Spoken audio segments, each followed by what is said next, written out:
மத்திய பிரதேசத்துல 17 வயசு பையன் பீஃப் வச்சிருந்தான். அவன் பீஃபே வச்சில்ல, ஆனா அவன் பீஃப் வச்சிருக்கிறாருன்னு சொல்லி அவர் வீடு புகுந்து தாக்கப்பட்டு அவர் மீது தாக்குதல் நடத்தப்பட்டது.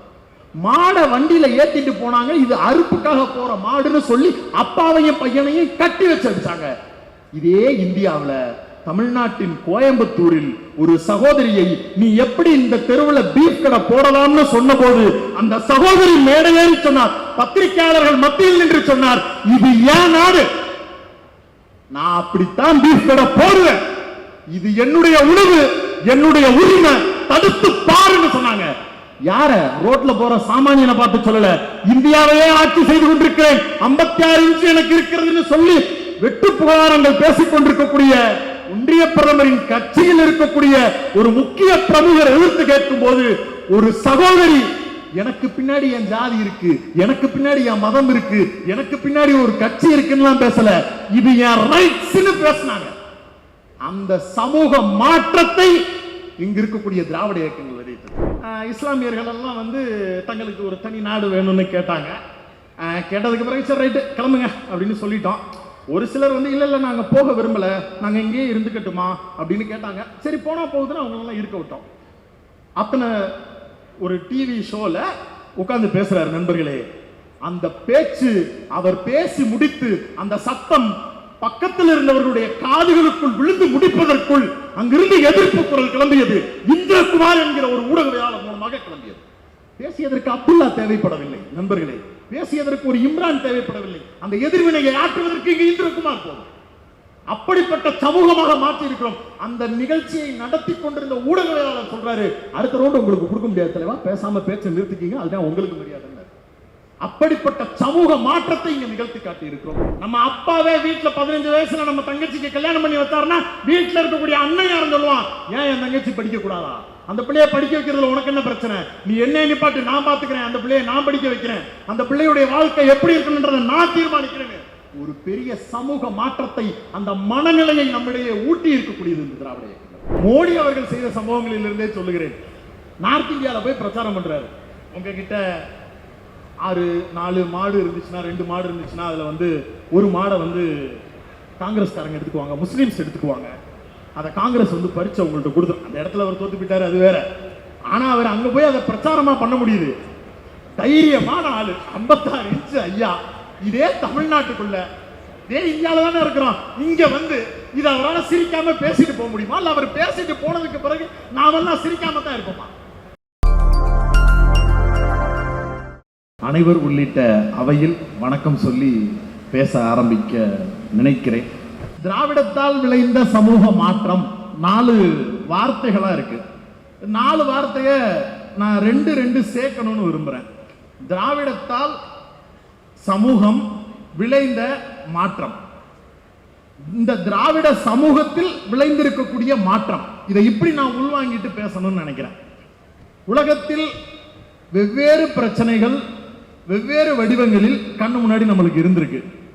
வெள்ளை நிறவெறி, கருப்பினத்து மக்களுக்கு எதிராக நடந்திருக்கக்கூடிய அடக்குமுறை நம்மளுக்கு தெரியும். போர்ஸ்வாக்கள், உழைக்கும் வர்க்கங்கள், முதலாளிகள், எத்தனையோ பிரச்சனைகள் இந்த சமூகத்தில் இருந்துகிட்டே இருக்கு. இந்த பிரச்சனை எல்லாமே எல்லா நாடுகளிலும் இருக்கு. ஆனா இதுதான்டா பிரச்சனைங்கிறது கண்ணுக்கு முன்னாடி எவிடன்ஸா இருக்கு. இங்க இருக்கக்கூடிய சமூகத்துல நம்ம அனுபவிச்சுக்கிட்டு இருக்கிற பிரச்சனை என்னங்கிறது சாலிடா ஒரு மெட்டீரியலா நம்ம கண்ணு முன்னாடி இல்லவே இல்லை. ஒரு வெள்ளை நிறவெறியரை பார்த்த உடனே ஓகே இவர் வெள்ளையா இருக்கிறாரு, மயில் என்ன மருந்து சாப்பிடுற மயில் அப்படின்னு அவர் திமிசா பேசினார்னா நம்ம கண்டுபிடிச்சிடலாம். ஓகே வெள்ளை நம்மளை ஏதோ டாமினேட் பண்றதுக்காக இந்த விஷயத்தை பேச ஆரம்பிக்கிறாப்ல அப்படிங்கிறது ஐடென்டிஃபை பண்ணிடலாம், புரிஞ்சுக்கலாம். தள்ளி நில்லுங்க தம்பி அப்படின்னு சொல்லிட்டு அவர்கிட்ட நம்ம என்ன பிரச்சனைன்றதை பேச முடியும். உலகம் முழுக்க இருக்கக்கூடிய எல்லா நாடுகளிலும் இந்த பிரச்சனையை இப்படி ஐடென்டிஃபை பண்ணலாம். மாறா இங்க இருக்கக்கூடிய சமூக பிரச்சனையில் சாதி என்கிற ஒரு பெரிய மனநோய் உள்ள இருக்கு. அது என்ன பண்ணுதுன்னா பக்கத்திலேயே உட்கார வச்சிருக்கு. என் கூடவே பிறந்திருக்கிற அண்ணன், என் கூடவே இருக்கக்கூடிய சகோதரி, என்னை பெற்றெடுத்த அம்மா, என்னை பெற்றெடுத்த அப்பா, எல்லாரும் ஏதோ ஒரு விதத்துல சாதிய மனநிலையோடு இருக்கிறாங்க. அவங்க முதலாளிகள் போற வேற ஒரு இடத்துல இருந்தாலும் பரவாயில்ல, சரி ரைட்டு தான் அங்க தள்ளி நிக்கிறாப்ல அவரை டீல் பண்ணிட்டு போயிடலாம் அப்படின்னு சொல்லிட்டு போக முடியும். மாறா இங்க இருக்கக்கூடிய சமூகத்துல என் பக்கத்திலே இருக்கிறாங்க, என் வீட்டிலேயே இருக்கிறாங்க, எல்லாம் இருக்கிறப்ப இவங்களை தட்டி கழிக்கவும் முடியல. என்னைய வெளியில் அனுப்புற இடத்துலதான் அவங்க எல்லாம் இருக்கிறாங்க. ஏன்னா அவங்க எல்லாம் மெஜாரிட்டியா இருக்கிறாங்க. அவங்களை பொறுத்தவரை நான் தான் மனநலம் பாதிக்கப்பட்டவன். ஆனா உண்மை என்னன்னா, சாதி என்பது ஒரு மனநோயின்னு அம்பேத்கர் சொன்னதற்கு பிறகு இதெல்லாம் உள்வாங்கி பார்த்தா அவங்க எல்லாரும் அவர்கள் அடிமைப்பட்டு கிடக்கிறோம்ன்றதும் தெரியாம நாம படுத்துவது ஒரு அடிமைத்தனத்தை தான் நாம பெருமையா பண்ணிக்கிட்டு இருக்கோங்கிற எண்ணமும் இல்லாம லிட்டரலா மனநலம் பாதிக்கப்பட்டு வாழ்ந்து கொண்டே இருக்கிறார்கள். இவங்களை ஐடென்டிஃபை பண்ணி ஐசோலேட் பண்ணி தனியா ஒன்னும் உருவாக்கவே முடியாது. உலகத்தில் ஆகப்பெரும் தத்துவங்களை சொல்லுங்கள், உலகத்தின் ஆகப்பெரிய தலைவர்களை சொல்லுங்கள் அப்படின்னு கேட்ட உடனே அரிஸ்டாட்டில் இல்லையா, கார்ல் மார்க்ஸ் இல்லையா, ஏங்கல்ஸ் இல்லையா, லெனின் இல்லையா, ஸ்டாலின் இல்லையா, இடதுசாரி கருத்தியல் பேசிய எத்தனையோ புரட்சியாளர்கள் இல்லையா? எல்லோரும் புரட்சியாளர்கள், எல்லோரும் பேசினார்கள். எதற்காக பேசினார்கள்? அவங்க எல்லாரும் பேசிய விதம் எப்படி இருந்தது? சர்ஜரி பண்ற டாக்டருக்கும் மனநல ஆலோசனை வழங்கக்கூடிய டாக்டருக்கும் இருக்கக்கூடிய வித்தியாசத்தை புரிஞ்சுக்கிட்டு நாம பேச ஆரம்பிக்கிறோம். தந்தை பெரியார் அவர்களும் அண்ணல் அம்பேத்கர் அவர்களும் பேரறிஞர் அண்ணா அவர்களும் முத்தமிழறிஞர் டாக்டர் கலைஞர் அவர்களும் மனநல மருத்துவத்திற்கு வைத்தியம் பார்த்தார்கள். இந்த சமூகத்தில் ஏற்பட்டிருக்கக்கூடிய நோய் சர்ஜரி பண்ணி சரியாகிற நோய் கிடையாது. கை கால முறியடிச்சுக்கிட்டு வெள்ளை நிறவெறி கருப்பினத்தவர்களை ஒடுக்கிறான், பார்த்தாலே தெரியுது, டக்குன்னு அவனை புடி, வாயில பஞ்சவி, கால் உடைஞ்சிருக்கு, பிளேட்டை போடு, ஊசியை போடு, ஸ்டெராய்டை போடு, வலி போய் தான் கொஞ்ச நேரம் கட்டலாம், சரி பண்ணிடலாம் அப்படின்னு சொல்லுவதற்கு உண்டான சூழலே இங்க நடக்கல. மாறா இங்க இருக்கக்கூடிய உண்மையான பிரச்சனையை, இங்க இருக்கக்கூடிய யதார்த்தமான பிரச்சனையை, சமூக சிக்கலை உணர்ந்து கொண்டதால் என்னுடைய பிரச்சனையிலிருந்து பார்க்கும் போது எந்த விதத்திலும் சளைத்த தலைவர்களாக இவர்கள் உலக அரங்கில் இல்லை. இன்னொரு உதாரணம் சொல்றேன். நிறப்பிரச்சனை மீதி இருக்கக்கூடிய நாடுகளில் இருக்கக்கூடிய சமூக பிரச்சனையினுடைய அரசியல் தீர்வுகளை எடுத்துக்கிட்டு வந்து இங்கே அப்ளை பண்ணா ஜெயிக்க முடியாது. இந்த மண்ணுக்கேற்ற ஒரு தத்துவம் வேணும்னு அங்க நம்ம பேச வேண்டிய இடத்தை நோக்கி நகர்வோம். மாறா இங்கு இருக்கக்கூடிய திராவிட அரசியல், இங்கு ஏற்பட்டிருக்கக்கூடிய சமூக மாற்றம், இங்கு ஏற்பட்டிருக்கக்கூடிய அரசியல் தன்மை, இவை அனைத்தையும் நீங்கள் உலகத்தின் எந்த பிரச்சனைக்கும் கொண்டு போய் தீர்வா வைக்க முடியும். ஏன்னா அப்படி ஒரு பெரிய பிரச்சனையை டீல் பண்ணி இருக்கிறோம் நம்ம. ஏன்னா இங்கதான் மனநலம் பாதிக்கப்பட்ட பேஷண்ட் இருந்திருக்கிறான். அந்த பேஷண்ட்டுக்கு வைத்தியம் பார்க்கிற டாக்டருக்கு தான் தெரியும் எப்படி இந்த பக்கம் ஊசி போட தேவையில்லை, இதுட்ட கன்வின்ஸ் பண்ணி பேச வேண்டியது இருக்கு, இவங்களை கொண்டு போய் இந்த இடத்துல உட்கார வச்சு பேச வேண்டியது இருக்கு. உரையாடுதல் மூலமாக, அவர்களை அரசியல் படுத்துவதன் மூலமாக மட்டுமே தான் இந்த சமூக மாற்றத்தை நிகழ்த்த முடியும். முதலாளி நம்மளை ஒடுக்கிறாருன்றத வெளிப்படையா ஒரு தொழிலாளிகிட்ட கண்ணு முன்னாடி சொல்லிட முடியும். இலங்கையில இப்ப நடந்துச்சு.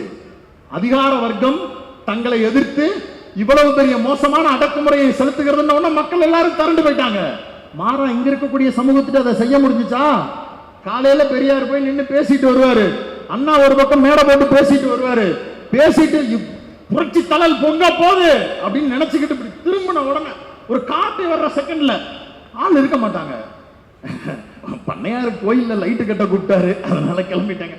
அப்பதான் அந்த கங்க பத்த வச்சிருப்போம், அதுக்குள்ள தண்ணியை ஊத்தி எரிக்கிற மாதிரி ஒரு சமூகமே அதற்கு தயாரா இல்ல. ஏன்னா அவங்க அடிமைப்பட்டிருக்கிறாங்கன்றத புரிதலுக்கு உட்படுத்தி அவர்களுக்கு ஒரு அறுவை சிகிச்சையை நடத்துவதற்கு உண்டான சூழல் இங்கு உடனடியா சட்டுன்னு நடக்கவே இல்லை. ஆனா அதை ஐடென்டிஃபை பண்ணப்பட்ட தலைவர்கள் திராவிட இயக்கத்தில் இருந்த தலைவர்கள். இந்த திராவிட இயக்கத்தின் தலைவர்கள் நோய் நாடி நோய் முதல் நாடி அதுதனிக்கும் வாய் நாடி வாய்ப்பை செயல்ன்றது போல நோயை கண்டுபிடிச்சாச்சு, நோய்க்கான பிரச்சனை என்னன்றதை கண்டுபிடிச்சாச்சு, தீர்வை நோக்கி நகரணும்ன்றதை எடுத்துட்டு வர்றாங்க. மாற்றங்கள்ல இருந்து பேசணும்னு நினைக்கிறேன். நான் ரொம்ப முன்னாடி பார்ப்பனிய ஆதிக்கத்தின் கீழ் இந்த சமூகம் எப்படி இருந்தது, நீதி கட்சி வந்ததற்கு பிறகு நாம எவ்வளவு பெரிய மாற்றத்தை அடைந்தோம், இங்க இருக்கக்கூடிய முதலமைச்சராக இருந்த நாம எவ்வளவு பெரிய மாற்றத்தை கையெழுத்து போட்டோம், திட்டங்கள் கொடுத்தோம், எல்லாம் பேசலாம். பேசுவதற்கு இன்னும் நிறைய தோழர்கள் அது கருத்துக்கள் குறித்து பேசுவார்கள். நான் இன்னும் ஒருபடி கீழே நின்று உங்க எல்லோரோடும் உரையாட விரும்புகிறேன். நான் அந்த காலத்திற்கெல்லாம் போகவில்லை, சமகாலத்திலிருந்து சில உதாரணங்களை சொல்ல விரும்புகிறேன்.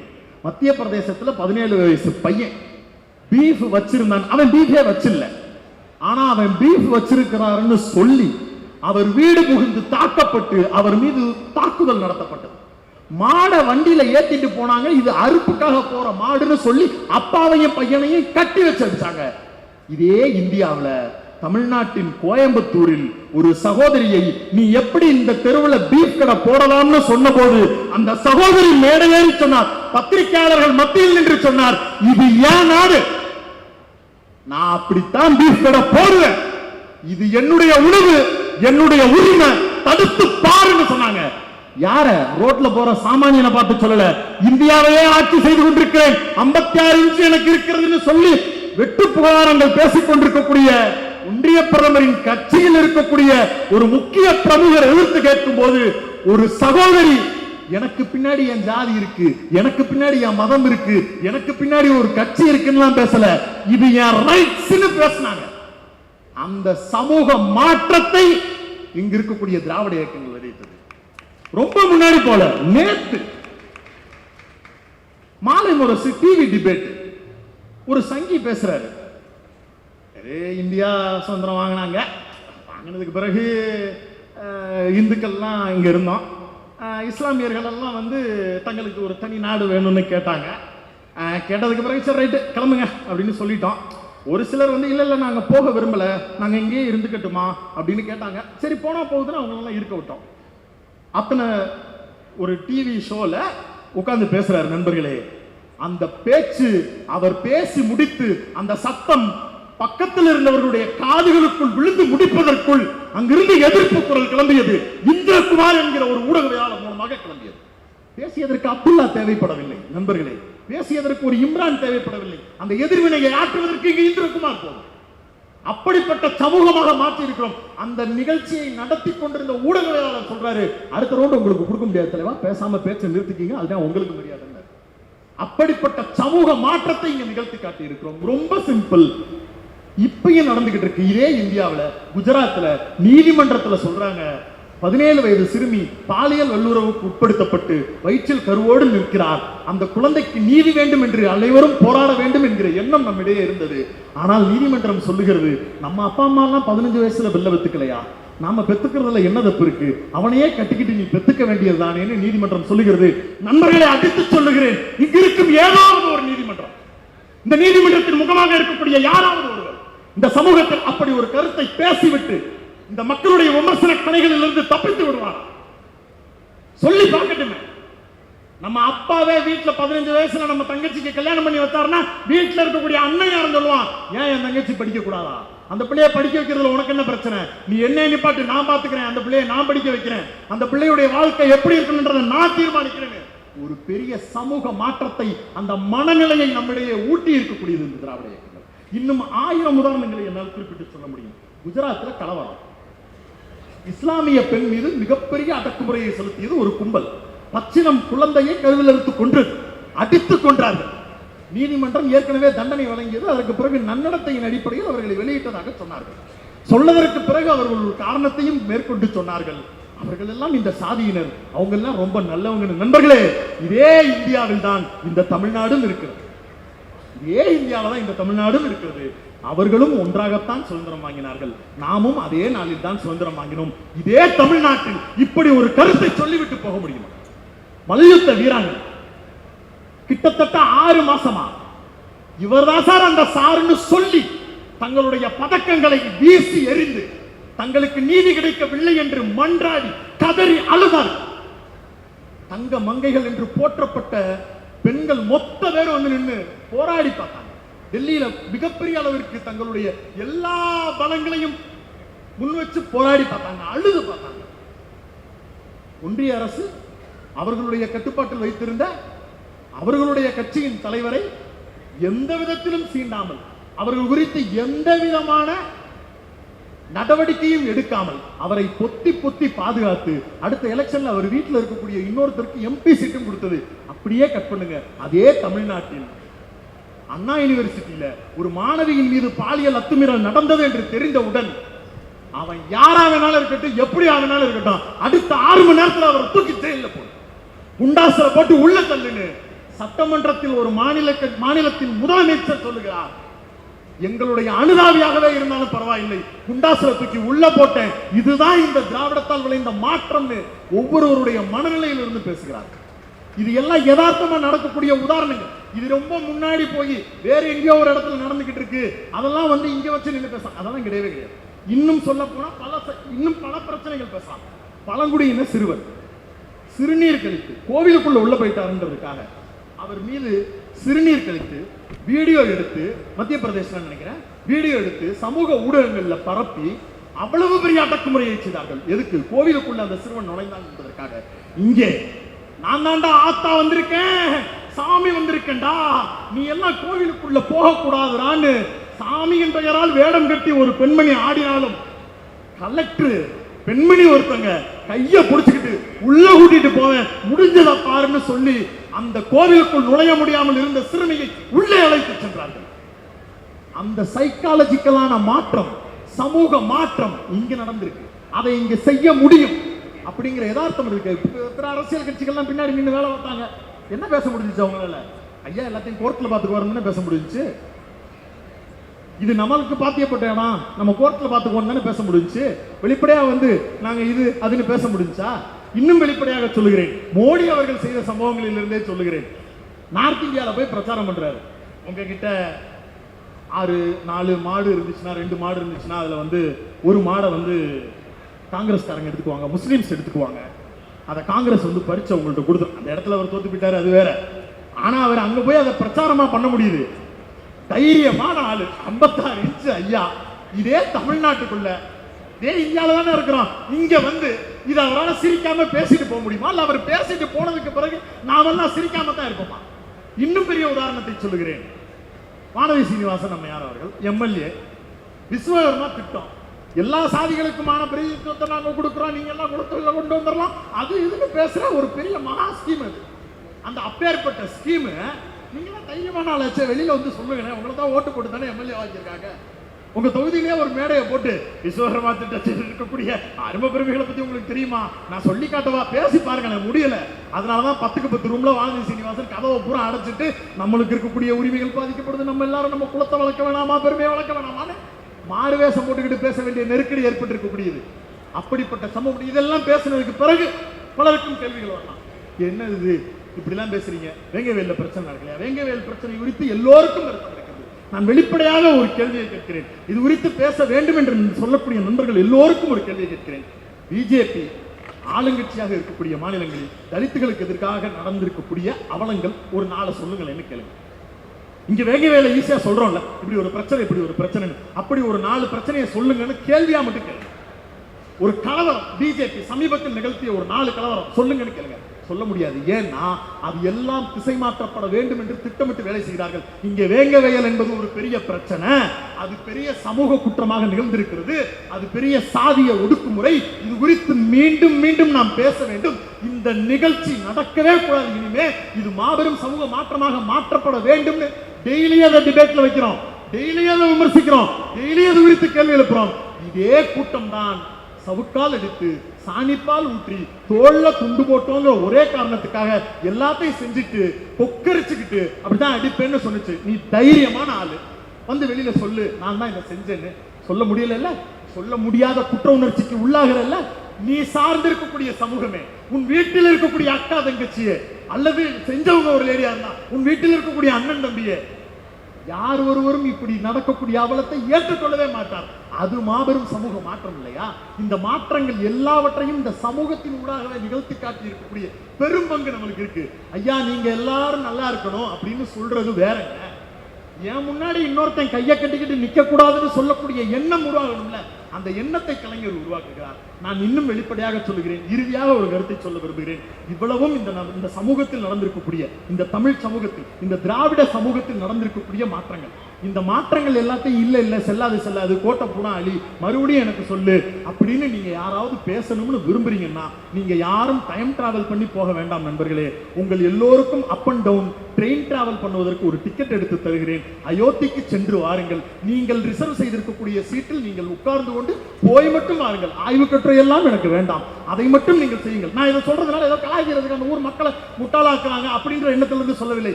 இங்கு ஏற்படுத்த வேண்டிய சமூக மாற்றத்தை நிகழ்த்துவதற்கான தந்தை பெரியாரும் அண்ணல் அம்பேத்கரும் கலைஞரும் இருந்தது போல அவர்களுக்கு ஒரு வலிமையான தலைவர்கள் அந்த சமூக மாற்றத்தை நிகழ்த்துவதற்குண்டான சூழலை அவர்கள் வாய்க்கப்படவில்லை. இங்கு வாய்க்கப்பட்டோம், அனைத்தையும் அனுபவித்துக் கொண்டிருக்கிறோம். இந்த சமூக மாற்றத்தை அடுத்த கட்டத்திற்கு எடுத்து போவதற்காக இந்த திராவிட மாடல் நிற்கிறது.